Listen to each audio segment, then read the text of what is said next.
Baik, Assalamualaikum warahmatullahi wabarakatuh. Untuk pertemuan kali ini, saya akan membahas tentang fuzzy logic. Jadi di dalam sistem artificial intelligence, ada salah satu metode, namanya itu fuzzy. Ya, ini biasa orang membacanya dengan fuzzy. Untuk saat ini, metode fuzzy ini sudah sangat banyak diterapkan di berbagai di lapangan, baik di dunia industri maupun di rumah-rumah, ya seperti di rumah-rumah kita di mesin cuci itu menggunakan teknologi fuzzy ya untuk mesin cuci yang terbaru. Artinya sistem fuzzy ini bisa digunakan untuk secara sistem kontrol ya di mesin-mesin, tapi juga bisa berbentuk software atau program komputer. Nah, pada sore ini saya ingin membahas atau share masalah bagaimana sebenarnya sistem fuzzy ini sehingga menjadi begitu fenomenal ya ketika pertama sekali diterapkan ke sistem komputer, fuzzy ini menjadi fenomenal. Kenapa fenomenal? Karena cara kerjanya justru bertolak belakang dengan cara kerja komputer. Apanya yang bertolak belakang? Nah, itu yang mau kita bahas di sore hari ini. Nah, yang pertama, kita ke pengertian dulu. Fuzzy itu kalau Anda lihat ke kamus, artinya itu kabur.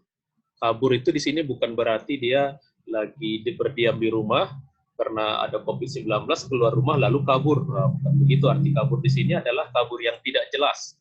Yang tidak jelas, ya uncertainty ya kalau di dalam bahasa Inggrisnya ya, sesuatu yang tidak menentu. Itulah artinya fuzzy. Nah, fuzzy ini setidaknya ada dua hal yang perlu dibahas. Yang pertama logikanya, yang kedua sistemnya. Ya, logikanya berarti dasar-dasar fuzzy, sedangkan sistemnya nanti bagaimana menggunakan atau menerapkan fuzzy untuk bisa dimanfaatkan kepada penerapan tertentu.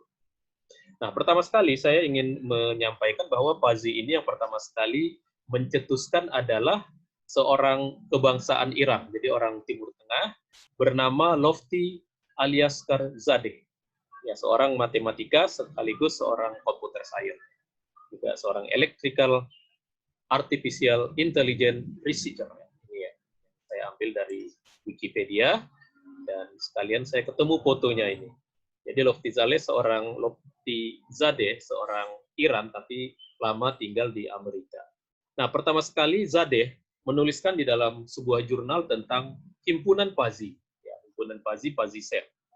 Nah, ketika pertama kali dipublikasikan tentu tidak begitu banyak orang yang begitu mengerti, tapi ketika komputer semakin lama semakin berkembang baru diterapkan ke komputer dan baru kelihatan bahwa ternyata fuzzy ini adalah sebuah perhitungan atau metode yang sangat banyak kegunaannya, ya baik di bidang matematik, di bidang kontrol ya, kontrol elektronik, maupun saat ini di bidang program. Nah, maka fuzzy ini salah satu daripada soft computing. Ya, soft computing itu materi sebelum pertemuan ini ya, soft computing itu adalah metode-metode yang terdiri dari fuzzy logic, neural network, dan genetic algorithm. Nah, pada kesempatan ini kita sedang membahas tentang fuzzy. Oke, apa itu fuzzy? Nah, fuzzy itu apa? Yang pertama tadi udah kita bahas, fuzzy itu artinya tidak jelas. Nah, tidak jelas. Apanya yang tidak jelas? Nah, disebut tidak jelas karena ada logika yang sangat jelas, logika Boolean. Nah, Anda pasti sudah pernah mendengar logika Boolean. Logika Boolean itu sukses diterapkan di mesin komputer. Komputer yang kita gunakan sekarang itu menggunakan logika Boolean. Logika Boolean itu adalah logika yang keadaannya hanya dua. Dua itu apa? Dua itu true dan false. Atau kalau diangkakan 1 dan 0. Atau kalau bahasa Indonesia, ya dan tidak. Itulah logika Boolean. Logika Boolean ketika digunakan untuk membuat komputer ya dengan melalui sirkuit digital, kemudian menjadi prosesor, akhirnya menjadi komputer, itu sukses saat ini. Ya. Jadi sekali lagi ya Anda pasti sudah tahu juga bahwa logika Boolean atau logika biner. Nah, kadang-kadang disebut juga logika biner adalah logika cara bekerjanya mesin komputer. Karena mesin komputer berdasarkan logika Boolean, maka software-software komputer pun bekerja harus mengikuti dari hardware-nya, tetap di atas logika Boolean. Nah, kemudian muncullah logika yang justru bertolak belakang dengan logika Boolean yang disebut dengan logika fuzzy. Ya, logika fuzzy. Logika fuzzy ini, perbedaan paling utamanya adalah, kalau logika boolean, statusnya hanya dua, yaitu true dan false. Logika fuzzy, statusnya itu bisa banyak. Bisa berada di antara ya dan tidak. Apa yang berada di antara ya dan tidak? Ya, kalau kita dalam bahasa ini frequently ya, bisa ya, bisa kadang-kadang, bisa jarang, bisa sekali-sekali, bisa tidak. Jadi kemungkinannya jadi lebih banyak. Nah, pada logika fuzzy, kemungkinan itu tidak hanya dua. Ya, kalau logika boolean itu kan kemungkinannya hanya dua. Ya dengan tidak. Tetapi pada logika fuzzy yang akan kita bahas ini adalah sebuah logika yang memiliki kemungkinan yang lebih dari dua. Banyak ya, bisa banyak. Ya. Padahal logika itu kan hanya dua ya, true dan false. Tetapi seorang Loftizadeh ya mengusulkan logika fuzzy ini dengan kondisi yang lebih dari dua. Nah, ternyata ada manfaatnya. Oke, pertama sekali ini dicetuskan oleh, tadi sudah saya sebutkan, oleh Zadeh pada tahun 1965. Sebenarnya tahun 65 itu belum ada komputer ya. Nah, tetapi teori ini sudah ada. Jadi orang-orang matematik sering membuat teori itu sebelum adanya komputer. Setelah ada komputer diterapkan baru kelihatan manfaatnya. Oke, nah kembali logika boolean kondisinya hanya dua. Nah, di sini tertulis lagi yaitu true dan false, yes dan no, atau satu dan nol. Nah, kalau logika boolean mau kita olah, contohnya 0, kalau kita n-kan dengan 1, hasilnya 0. Ya, Anda ingat ya, ini adalah dasar-dasar logika ya. 1 kalau di-or-kan dengan 0, hasilnya 1. 0 kalau di-not-kan hasilnya 1. Jadi baik yang diolah, operan-operannya maupun result-nya maupun hasilnya itu tetap berada di antara dua kondisi itu, true dan false, atau 0 dan 1 itu. Itu logika boolean. Makanya logika boolean ini disebut juga logika biner. Logika biner, ya. Tadi sudah saya sebutkan, merupakan bagaimana komputer itu diimplementasikan berdasarkan logika boolean. Nah, sekarang apa itu logika fuzzy? Nah, ini definisi ini pertama sekali saya sampaikan pada kesempatan ini. Logika fuzzy adalah logika yang mengakomodasi logika manusia. Wah, logika fuzzy adalah logika yang mengakomodasi logika manusia. Kenapa logika manusia? Karena logika boolean, logika 0 dan 1 itu bukan logika manusia. Ya dan tidak itu bukan logika manusia. Ya. Manusia kalau ditanya, jawabannya bukan hanya, pilihan jawabannya bukan hanya ya dan tidak saja. Manusia kalau ditanya, apakah Anda suka memakan ini? Memakan sebuah, misalkan, apakah Anda suka makan nasi goreng? Jawabannya, untuk satu orang ya, untuk orang lain tidak. Tapi ada orang lain yang menjawab kadang-kadang. Ada yang menjawab tidak begitu suka. Atau ada yang menjawab agak suka. Nah, jawaban-jawaban yang terakhir itu ya atau tidak? Bukan ya dan bukan tidak. Berarti manusia di dalam berlogika, logikanya tidak hanya ya dan tidak. Status pilihan logika manusia itu tidak hanya ya dan tidak. Kalau komputer, logikanya hanya ya dan tidak. 1 dan 0 saja. Tetapi logika manusia di luar dari itu. Artinya selama ini, ketika kita mempelajari logikanya komputer, itu berlawanan atau berbeda dengan logikanya kita sebagai manusia. Komputer itu logikanya jelas, ya atau tidak. Tetapi manusianya, logika manusia itu sebenarnya tidak jelas kalau kita melihat dari sisi komputer. Kenapa kok logika manusia tidak jelas? Karena ada di dalam berlogika manusia boleh memilih jawaban yang bukan ya dan bukan tidak, boleh memilih jawaban yang abu-abu. Ya. Jadi manusia di dalam berlogika itu dia punya pilihan abu-abu, mungkin setengah abu-abu, mungkin setengah hitam, setengah putih. Sementara komputer hanya punya dua pilihan, hitam dan putih. Nah, sehingga ini dijembatani oleh seorang Zadeh. Wah, ini antara logika boolean dengan logika manusia berbeda. Maka Zadeh mengusulkan di dalam sebuah jurnal himpunan fuzzy, yaitu himpunan logika yang mengakomodasi logikanya manusia. Jadi pada fuzzy, kondisinya tidak hanya 0 dan 1. Kalau dijadikan angka nanti, maka angka pada fuzzy itu bisa 0,1, bisa 0,2, 0,3, 0,4, 0,5, 0,6, 0,7, 0,8 begitu. Jadi tidak mesti 0 dan 1. Ya, kalau logika Boolean itu hanya 0 dan 1. Berarti nanti kalau 0,2 berarti lebih mirip ke 0. Berarti hampir tidak. Nah, begitu kalau bahasa Indonesianya. Apakah kamu suka minum susu? Hampir tidak atau sangat jarang ya. Apakah Anda sering berolahraga pagi? Sangat jarang. Nah, itu kalau di dalam angka itu bukan 0 ya, sangat jarang, walaupun kalau tidak pernah itu baru 0. Tapi kalau sangat jarang itu bukan 0. Ya, nanti kita pilih apakah itu 0,1 atau 0,2 begitu. Apakah Anda suka makan nasi goreng? Ya, lumayan lah kadang-kadang. Nah, itu kalau diangkakan bukan 1. Apa? Mungkin nilainya 0,0, mungkin nilainya 0,7. Nah, itulah nanti logika fuzzy yang membangun dari yang disebut dengan fuzzy set, ya, himpunan fuzzy. Oke, nah secara matematik, ya tadi sudah saya sebutkan bahwa di dalam logika fuzzy, kalau secara matematik, logika Boolean itu hanya 0 dan 1. Secara fuzzy, logika itu boleh 0,1, 0,3, 0,5, 0,6, 0,8 ya. Atau mungkin juga 0,33, 0,55.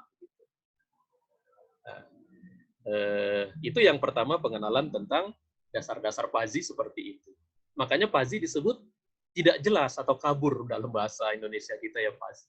Kenapa kok disebut tidak jelas? Karena logika yang jelas itu adalah logika Boolean, logika biner, 0 dan 1. Karena 0 dan 1 itu kan jelas.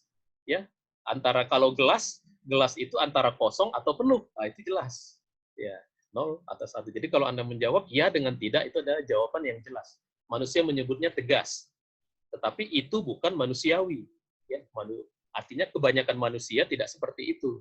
Manusia justru sering berlogika di antara 0 dan 1. Oke. Ya. Untuk itu saya rangkum dulu perbandingan antara logika Boolean dengan logika fuzzy. Ya, kita rangkum apa yang sudah kita bahas tadi. Yang pertama, logika Boolean itu logikanya mesin komputer. Ya, ingat, logika Boolean atau logika biner itu logikanya mesin komputer. Sedangkan logika fuzzy itu logikanya kita sebagai manusia. Itu dulu yang pertama. Yang kedua, secara bahasa, logika fuzzy itu pakai istilah ya dan tidak. Sedangkan logika fuzzy, jadi saya ulang ya, secara bahasa logika Boolean itu kondisinya atau pilihannya hanya ya dan tidak. Sedangkan logika fuzzy itu pilihannya bisa jarang, kadang-kadang, selalu. Mungkin kita sering hampir tidak pernah, nah, gitu. Hampir tidak pernah itu ya atau tidak. Nah, itu makanya itu logikanya manusia di dalam berbahasa ya. Atau kalau hujan tidak hujan, itu logikanya biner. Tapi ternyata alam ini bukan hujan dengan tidak hujan. Ada rintik-rintik. Lah, rintik-rintik itu tidak masuk dalam logika biner. Itu logika alam. Jadi sebenarnya logika fuzzy ini logika alam. Karena kan manusia bagian dari alam. Alam itu sendiri logikanya bukan logika Boolean atau bukan logika biner. Tetapi alam kita ini sebenarnya logikanya ya logika fuzzy ya. Hari itu tidak hanya siang dan malam. Ada senja, ada dini hari, itu kan bukan siang dan bukan malam. Kalau hanya dua keadaan ya siang dan malam. Ya, itulah nanti tentang kenapa logika fuzzy ini penting untuk bisa diterapkan di sistem komputer. Tujuannya apa? Supaya sistem komputer lebih mirip ke logika manusia ketimbang logika komputer. Jadi fuzzy ini tujuannya supaya logikanya komputer itu mengakomodasi logikanya manusia. Jangan kita dipaksakan berlogikanya komputer. Kan yang mau menggunakan komputer itu manusia. Maka harus ada logika manusia yang bisa diterapkan ke sistem komputer. Itulah namanya logika fuzzy. Makanya fuzzy ini masuk kepada bidang artificial intelligence, yaitu sebuah bidang yang tujuannya adalah untuk membuat komputer cerdas seperti halnya kecerdasan manusia. Nah, cerdasnya manusia itu logikanya logika fuzzy, bukan logika Boolean. Ya, walaupun ada mungkin manusia yang berlogika Boolean, tapi pasti tidak sekuat komputer. Ya, memang ada Anda yang kalau disuruh milih jawabannya hanya ya dan tidak saja. Ya, dalam semua keadaan di dalam sepanjang hidup kita. Nah, itu kan enggak. Ya, secara manusiawi kita akan menyesuaikan dengan kondisi kemanusiaan kita. Nah, secara matematik, perbedaannya adalah kalau logika Boolean 0 dan 1, kalau logika fuzzy itu bisa 0,1, 0,2, 0,4, 0,5, 0, 0,8 dan seterusnya. Jadi logika fuzzy itu angkanya tidak hanya 0 dan 1, bisa berkoma. Nah, tapi ingat, di dalam logika fuzzy tidak ada angka yang lebih dari 1 dan tidak ada yang kurang dari 0. Berada di antara 0 dan 1. Itu berada di antara 0 dan 1. Jadi nggak ada logika fuzzy, kamu nilainya berapa? 2. Ah, itu bukan logika fuzzy. Itu nanti ada istilahnya nanti ya. Tapi logika fuzzy nilainya berada di antara 0 dan 1. Karena fuzzy ini kan digunakan untuk melengkapi logika biner, yaitu logikanya komputer. Oke, nah secara logika, fungsi boolean 0 n 1 itu hasilnya kan 0 kalau di n kan. Ingat ya prinsip n. Prinsip n itu kan kalau ada 0, kalau ada di dalam operan ya, atau di dalam data yang kita mau hitung dengan logika n, selagi ada 0 hasilnya 0. Kalau OR sebaliknya, selagi ada 1 hasilnya 1. Kalau not kebalikannya, kalau 1 jadi 0. Itu di dalam perhitungan logika boolean. Ya. Di dalam dasar-dasar perhitungan logika kan seperti itu. Nah sekarang kalau dalam fuzzy, 0,1 di n-kan 0,8 hasilnya berapa? Ayo, 0,1. Nah, karena kan harus bisa. Karena yang fuzzy ini kan hanya melanjutkan atau pengembangan dari logika boolean. Kalau 0,1 di n-kan dengan 0,8 berapa? Ya. Ya.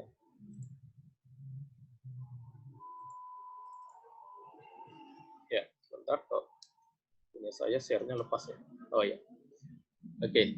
Jadi kalau 0,1 di n-kan dengan 0,8 berapa? Nah, jawabannya berapa? Jawabannya 0,1. Kenapa 0,1? Karena n secara prinsipnya pada logika biner, n itu sebenarnya fungsi min. Kenapa 0 dengan 1 hasilnya 0? Karena 0 dengan 1 yang lebih minimal adalah 0, bilangan terkecil. Jadi sebenarnya n itu jawabannya adalah bilangan yang paling kecil dari yang di n-kan. Makanya 0 dengan 1 kalau di n-kan 0. Kenapa? Yang terkecil 0. Kalau 1 dengan 0, 0. Kalau 1 dengan 1 baru 1. Karena ya sama besarnya. Jadi n itu fungsi minimum ya, fungsi minimum.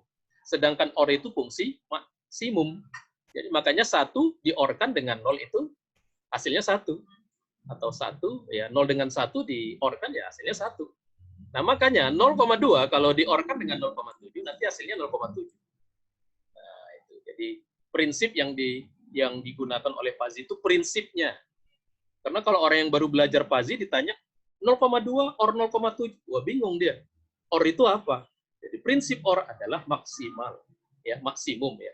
Sedangkan prinsip N adalah minimum, mencari atau dari sekian angka yang di N-kan diminimumkan kalau N.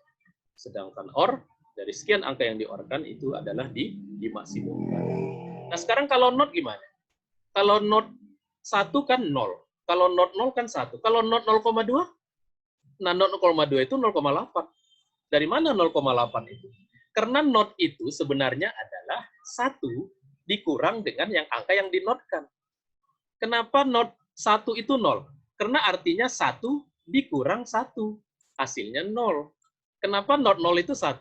Artinya 1 dikurang 0. Hasilnya 1. Nah, sekarang not 0,2 berarti 1 dikurang 0,2. Hasilnya berapa? Hasilnya 0,8. Maka di dalam fuzzy, not 0,2 nanti hasilnya adalah 0,8.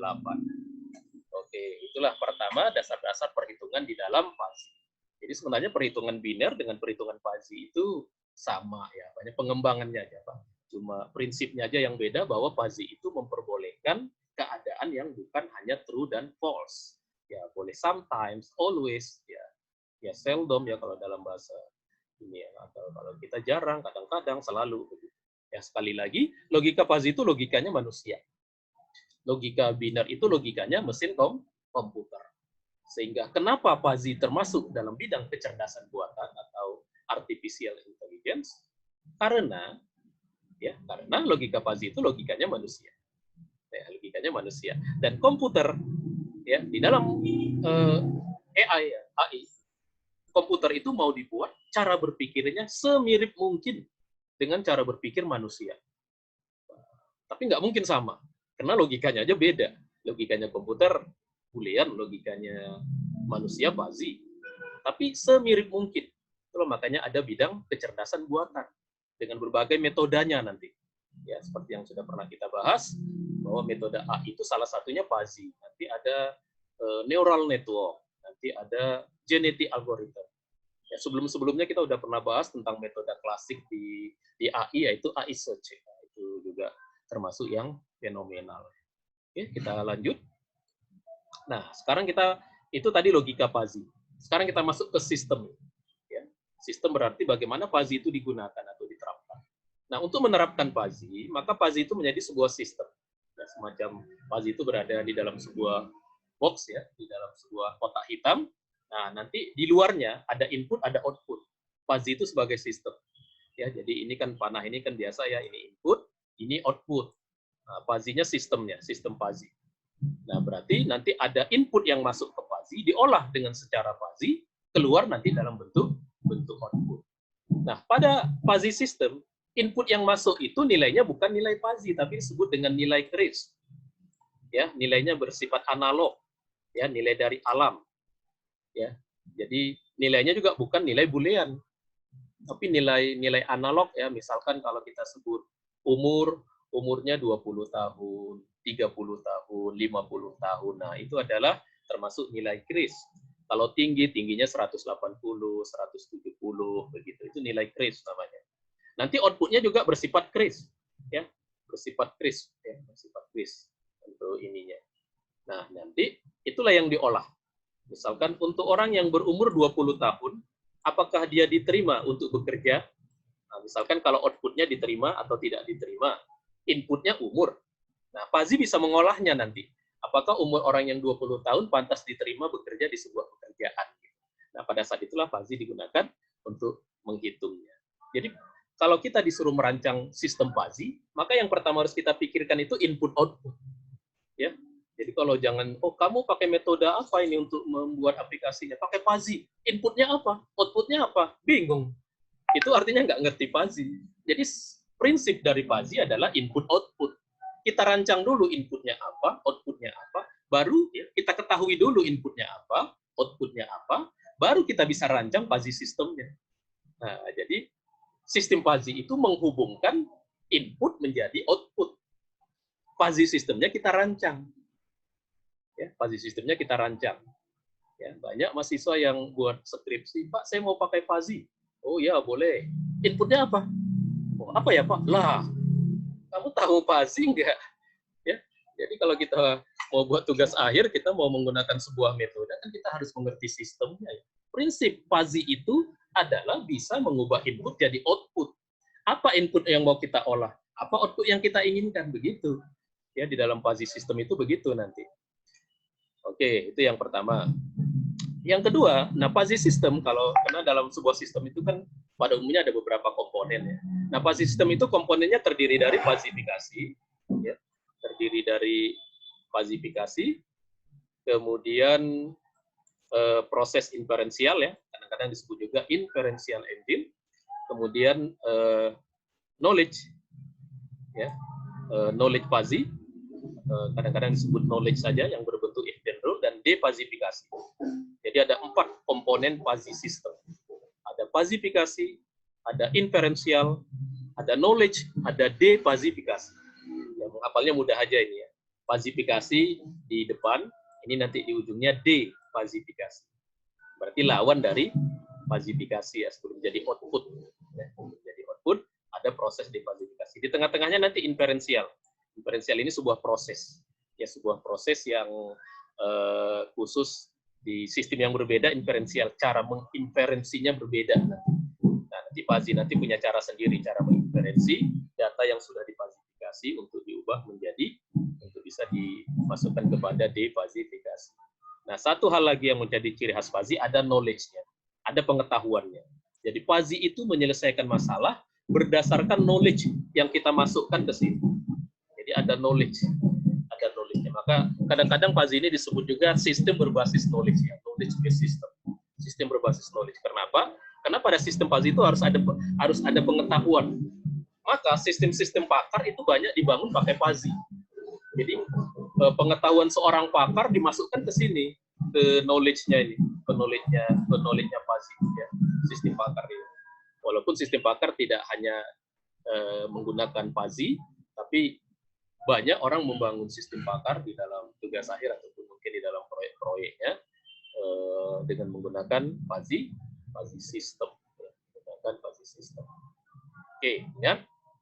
Karena kita udah bicara sistem, ya, Anda kan orang sistem ya. Sistem itu terdiri dari beberapa komponen, makanya disebut sistem. Apa komponen-komponennya? Komponen Fuzzy system adalah fazifikasi, inferential engine, defazifikasi, dan knowledge. Nah, knowledge Fuzzy nanti berbentuk if-then. Tapi if-then-nya dalam bahasa manusia. Dalam bahasa manusia. Makanya disebut Fuzzy ini, logikanya itu logika linguistik. Logikanya, pakai logika bahasa manusia.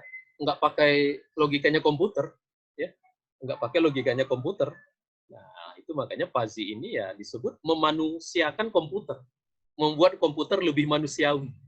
Nah, karena kan ada target ya, saya sering baca itu di buku komputer masa depan, tahun 2020 komputer akan semakin mirip dengan manusia. Wah, ya, tahun 2020 komputer akan semakin mirip dengan manusia. Ya, nah salah satunya AI ya, artificial intelligence ini mendukung tujuan itu, memanusiakan komputer. Lah, kenapa komputer harus dibuat mirip dengan manusia? Supaya ketika manusia menggunakan komputer, jadi lebih mudah. Ya. Karena kalau komputer itu bekerja secara mesin, itu membuat manusia lebih susah menggunakannya. Ya, seperti kita berkomunikasi dengan manusia menjadi lebih mudah. Maka kalau komputer mirip manusia, manusia jadi lebih mudah menggunakan komputer, menjadi lebih mudah berkomunikasi dengan komputer, menjadi lebih mudah mengontrol komputer, mengatur komputer. Bahkan nanti membuat program nanti bisa kayak kita mengatur manusia lain. Kalau sekarang kan membuat program kan kita mengikuti cara kerja komputer, makanya orang bilang sulit banget buat program. Kenapa sulit? Karena kita menggunakan kode-kode komputer, bukan kode bahasanya manusia. Nah, maka ada banyak bidang nanti yang ingin terlibat. Bagaimana caranya agar komputer itu lebih manusiawi, walaupun sebenarnya sekarang udah cukup manusiawi. Salah satunya Fuzzy. Ya, salah satunya Fuzzy. Oke, kita next. Nah, ini contoh. Ya, tadi kan ada fazifikasi. Ini contoh proses fazifikasi. Apa ya? Fazifikasi adalah mengubah nilai kris menjadi nilai Fuzzy. Jadi nilai yang kita kenal di dalam kehidupan kita itu bisa kita ubah menjadi nilai Fuzzy. Ya, contohnya umur tadi ya. Contohnya umur. Kalau kita sehari-hari menyebut umur itu kan 2 tahun, 16 tahun gitu ya. 24 tahun, 43 tahun. Ini yang disebut nilai kris tadi. Nilai kris ya, tulisannya seperti ini ya. Nilai alamiah. Nilai di dalam kehidupan kita sehari-hari atau angka-angka yang bersifat continuous ya, maupun ini itu disebut nilai kris.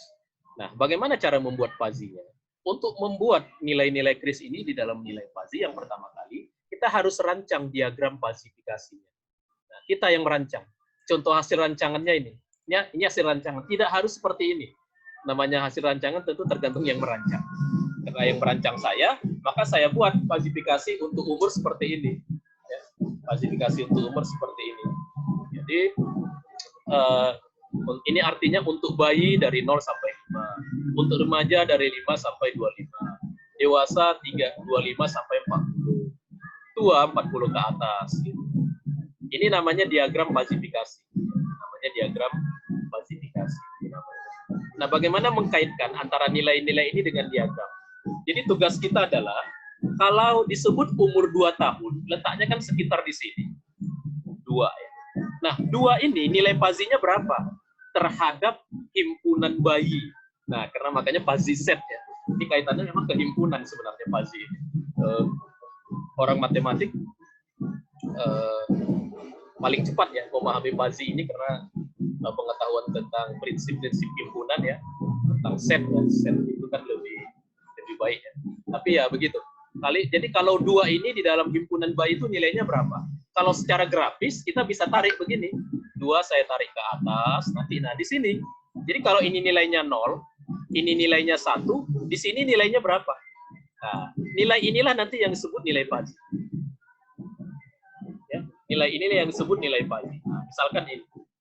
Ya, seorang yang berumur 2 tahun terhadap grafik bayi. Nah, ini kan grafiknya grafik bayi.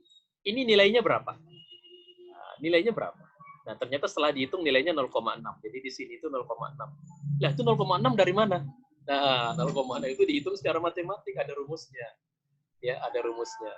Di sini sebenarnya ada beberapa buku yang langsung aja diberikan rumusnya. Kalau di sini saya memberikan dari mana kok rumusnya itu bisa seperti itu. Nah, gini. Ingat ya, ini Anda belajar matematik. Ini kan turun ya. Jadi sebenarnya dasar rumus matematik itu adalah Y, ini ya persamaan linear ya, Y sama dengan M X ditambah C. Nah, gitu. M ini gradien. Ini gradien. Kalau ini turun, maka nilainya min. Ini kan grafiknya turun. Kalau ini nanti naik, maka M ini nilainya positif. Nah, matematik kan begitu ya. Kalau nilai M-nya positif, berarti grafiknya naik. Semakin lama semakin tinggi ya. Kayak COVID sekarang itu M-nya masih plus, itu belum min. Kalau min baru dia turun.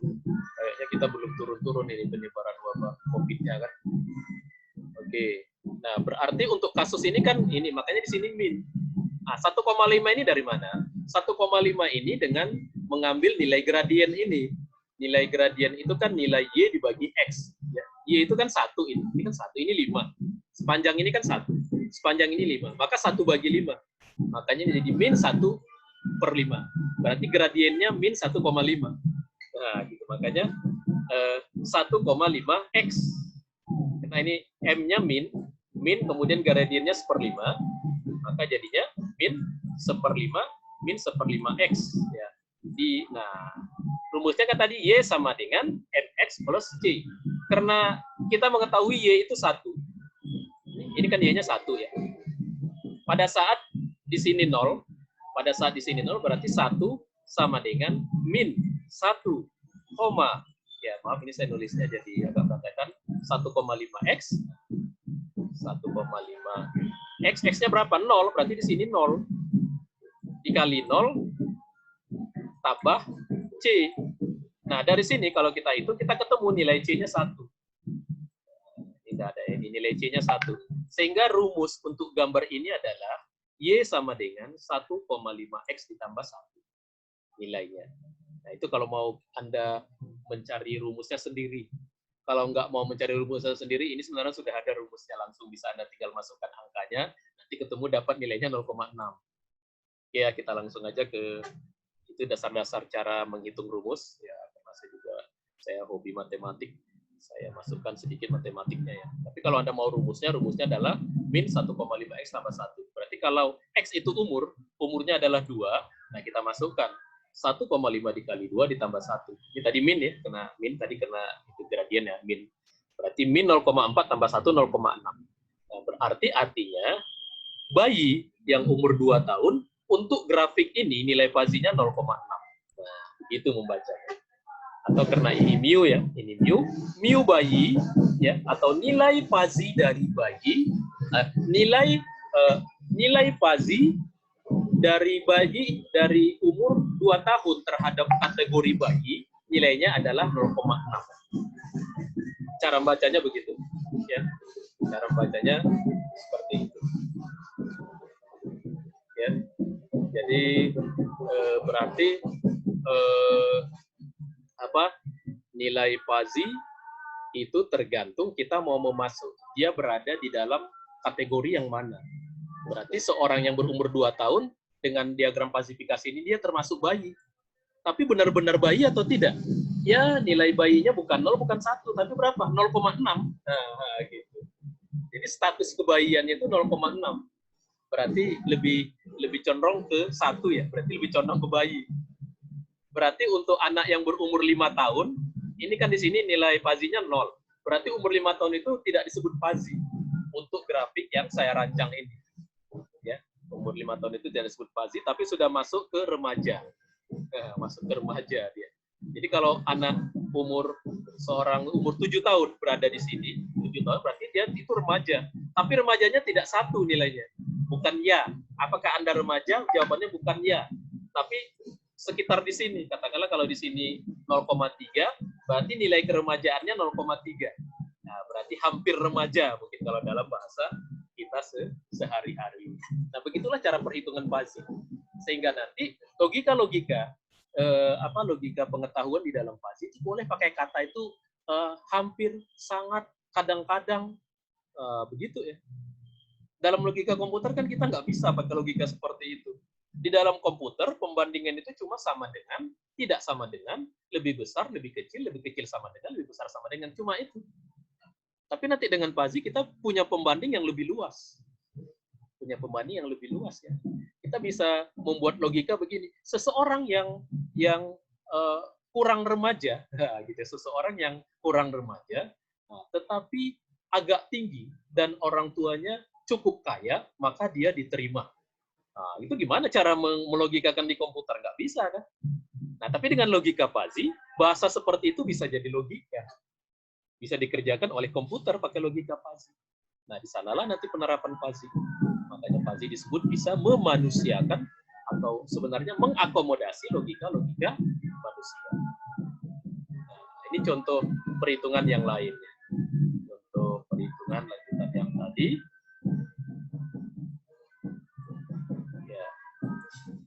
Untuk umur yang 2 tahun tadi udah. Kalau umurnya 14 tahun gimana? Umurnya 15 tahun gimana?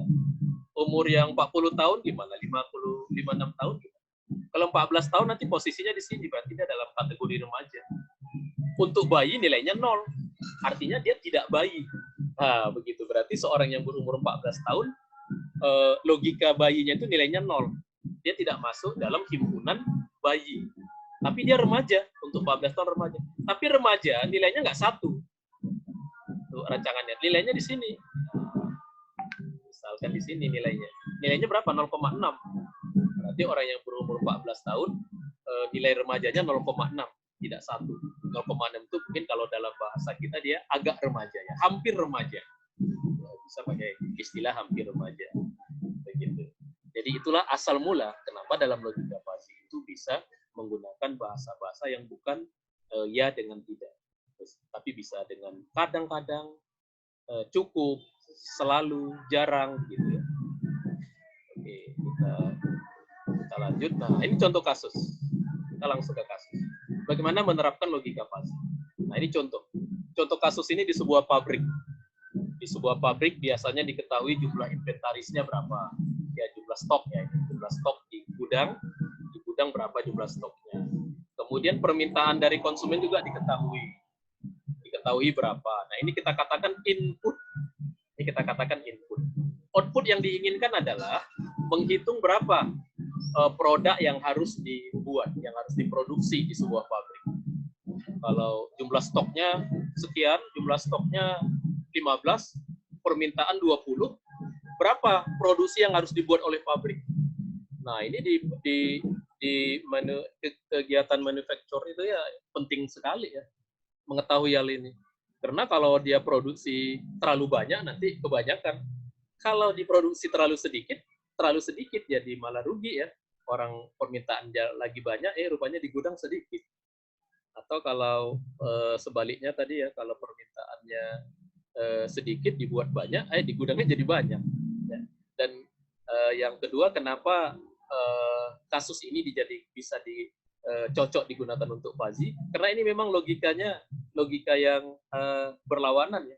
Karena semakin tinggi jumlah stok barang, biasanya ini kan semakin turun ya yang harus diproduksi. Semakin banyak persediaan di gudang, yang diproduksi semakin sedikit. Tapi kalau semakin banyak permintaan, justru ini jadi semakin diproduksi yang lebih banyak. Nah, berarti kan dua variabel ini memberikan pengaruh yang saling berlawanan. Nah, ini gimana sistemnya? Rumus matematiknya gimana? Bisa nggak jumlah produksi itu kita gunakan pakai rumus matematik? Ya, agak susah ya, walaupun ada ya. Tapi ini sebenarnya bukan permasalahan matematis. Ini permasalahan rule yang dipahami oleh seorang pakar. Kalau dia seorang penjaga gudang yang pakar, dia tahu. Nah, kepakarannya itu mau kita masukkan ke sistem. Nah, ini bisa kita buat ke sistem Fuzzy yang bisa mengestimasi berapa semestinya jumlah produksi yang harus dibuat di sebuah pabrik. Nah, begitu. Nah, ini bagaimana cara merancangnya? Nah, lihat langkah-langkah yang pertama adalah kita harus tentukan tadi kan input outputnya kita udah tahu ya. Variabel inputnya adalah jumlah inventaris dengan banyak permintaan. Variabel outputnya adalah jumlah produksi. Ya, variabel outputnya adalah jumlah produksi. Kan ini tadi hubungan input dengan output mau pakai sistem fuzzy. Nah, langkah kita merancangnya, yang pertama kita rancang dulu fazifikasinya. Merancang fazifikasi apa? Merancang diagram fuzzy untuk semua variabel yang kita tentukan. Karena di sini ditentukan 3 variabel, ketiga variabel itu kita tentukan. Bagaimana cara kita merancang fazifikasi? Nah, pilihannya itu banyak. Tapi banyak orang merancang fazifikasi itu pakai diagram yang namanya triangle ya, segitiga seperti ini aja, trapesium. Ya, banyak ya. Kalau di skripsi rata-rata juga kayak kalau yang pakai fazifikasinya gambar trapesium seperti ini ya. Gambar segitiga seperti ini. Karena menghitungnya mudah katanya. Membuat programnya juga mudah. Ya, asal alasannya sebenarnya itu ya belum tentu itu yang paling cocok. Karena boleh aja kita membuat fazifikasi itu diagramnya tidak lurus-lurus, tapi melengkung ya, apakah diagram Gauss ya atau pakai rumus Euler itu ya. Nah, itu macam-macam nanti bisa ini. Tapi katakanlah untuk contoh ini supaya mudah kita menghitungnya, kita pakai fazifikasi yang pakai garis lurus-lurus seperti ini ya. Namanya triangle ya, diagram ya, diagram segitiga ya, atau kalau ini kan trapesium. Nah, kita tentukan misalkan untuk yang inventory kategorinya ada minimum, ada sedang, ada banyak.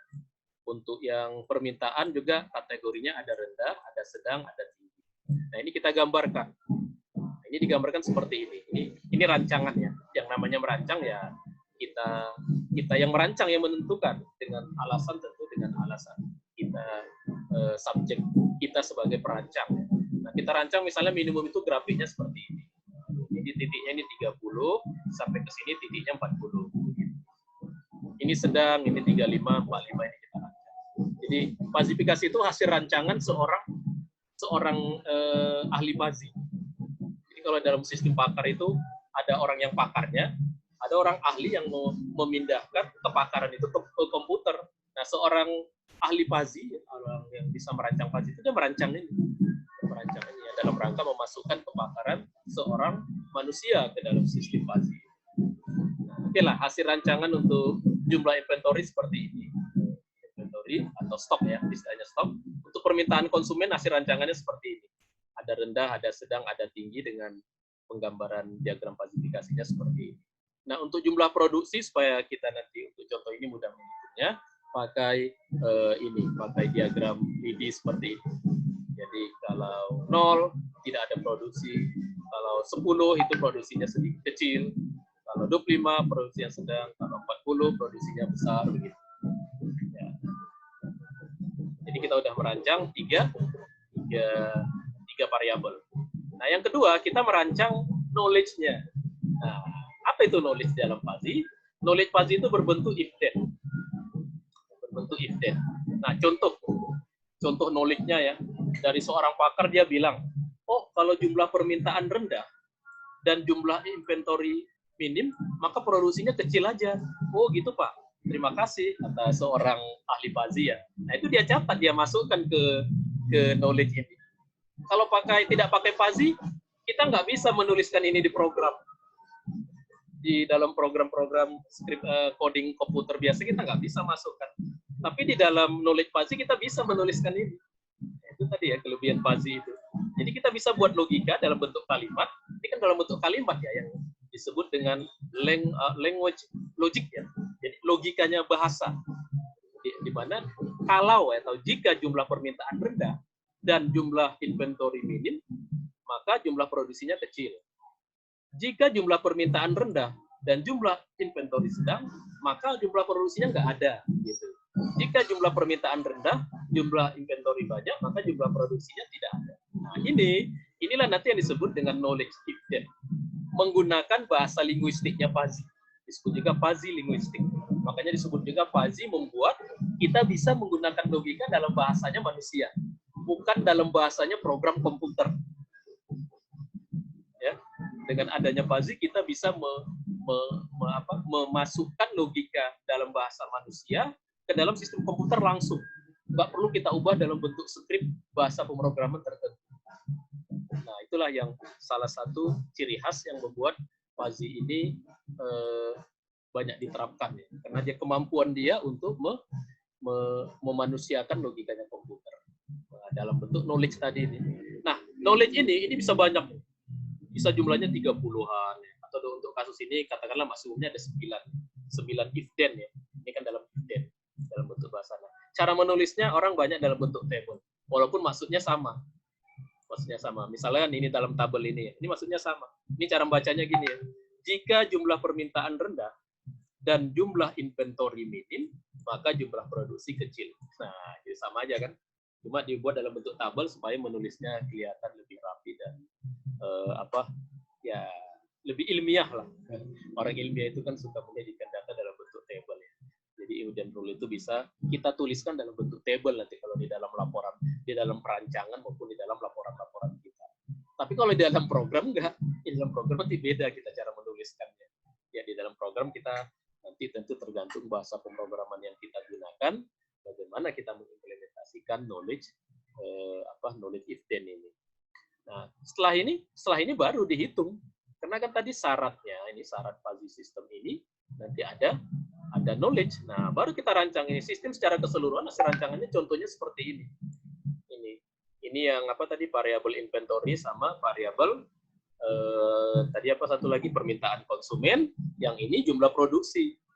Ini fuzzy-nya, ini proses inferensialnya. Proses inferensialnya. Yang knowledge-nya tadi di sini letaknya knowledge. Knowledge kan tadi letaknya di sini. Knowledge-nya di sini. Nah, knowledge-nya di sini. Kalau kita kembali ke gambar yang paling tadi, nah seperti ini kan. Jadi dalam fuzzy ini fazifikasi, ini defazifikasi. Ya, ini defazifikasi, ini knowledge. Nah, kita lihat ini kan di dalam konsepnya ya, teorinya seperti ini. Tapi ketika udah ada kasus, jadi seperti ini.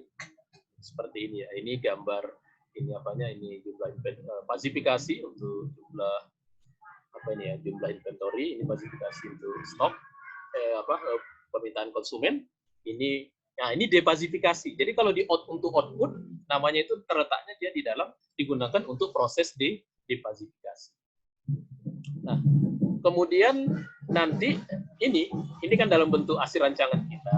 Ini hasil rancangan kita. Ini hasil rancangan kita.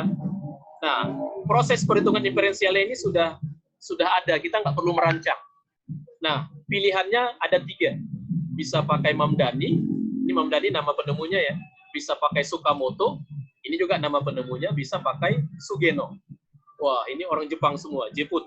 Jadi orang Jepang ini termasuk pakar-pakar Jepang itu termasuk yang sangat giat riset-risetnya di bidang fuzzy. Makanya banyak dokter-dokter kita kalau di Jepang itu kalau orang komputer pasti fuzzy. Ya, kalau sekarang udah dikombinasikan sama neural network atau genetik gitu, tapi fuzzy. Jadi orang di Jepang itu sangat tertarik dengan untuk mengembangkan logika fuzzy. Ya, sehingga Sukamoto itu orang fuzzy ya. Orang fuzzy, orang Jepang ya, Sugeno ya, Jepang ya, Sukamoto ya. Karena mungkin dia suka moto-moto gitu ya, sejak ada kamera jadi namanya Sukamoto. Enggak ya, enggak ada kaitan. Sugeno itu kayak nama orang Jawa ya. Sugeno dengan Mamdani. Jadi proses inferensial itu pilihan. Bisa kita pilih apakah pakai metode Mamdani, metode Sukamoto, atau metode Sugeno. Tetapi kita sebagai seorang perancang fuzzy yang kita rancang itu ini. Fazifikasinya, defazifikasinya dengan knowledge-nya. Ini kita rancang. Ini kita pilih. Ya, yang tadi ini kita rancang, ini kita pilih. Nah, contoh soal. Atau contoh ketika program dijalankan, di program itu bisa dimasukkan jumlah inventory-nya berapa? 42. Jumlah permintaan berapa? 15. Dijalankan pakai fuzzy. Dijalankan sama fuzzy menjawab 4,55. Nah, gitu. Lah, fuzzy-nya tahu, ini semua nanti yang menghitung. Tergantung ini kita yang kita rancang. Itulah nanti di dalam program hasilnya seperti ini. Tetapi prinsipnya adalah bagaimana caranya agar logikanya manusia, ya logika manusia itu bisa masuk ke sistem komputer. Ya, umumnya logika pakar ya dari seorang pakar, expert system. Makanya tadi saya sebutkan sistem pakar di salah satu aplikasi AI ya, salah satu aplikasi AI yang banyak itu kan sistem pakar itu banyak pakai fuzzy. Ya, kenapa? Karena pengetahuan pakar kita bisa masukkan ke dalam if then rule. Ya, if then rule dari fuzzy. Kemudian nanti selanjutnya kita akan masuk ke bagaimana ini cara menghitungnya ini. Ini kan baru kelihatan dari luarnya aja. Hitungan-hitungannya gimana nanti? Nah, hitungan-hitungannya gimana? Nanti Anda bisa lihat di modul yang ini kan pertemuan yang ke-9 ya. Ke-9 ya. Di modul yang pertemuan ke-10 itu langsung menghitungnya. Ya, yang kalau mau buat program tinggal codingnya nanti. Ya, nanti saya perlihatkan. Nah, tetapi ini saya ingatkan untuk pembahasan ini nanti Anda ada tugas ya, tugasnya ini ya, membuat ada pengayaan untuk Anda sebelum kita bisa membahas lebih lanjut. Anda kumpulkan dulu informasi di internet, apa sih tadi bedanya Mamdani, Sukamoto, sama Sugeno itu. Baik secara rumus maupun secara prinsip bedanya apa. Itu dalam bentuk uraian aja nanti. Oke, untuk materi ini berarti saya tutup dulu. Sekian, terima kasih atas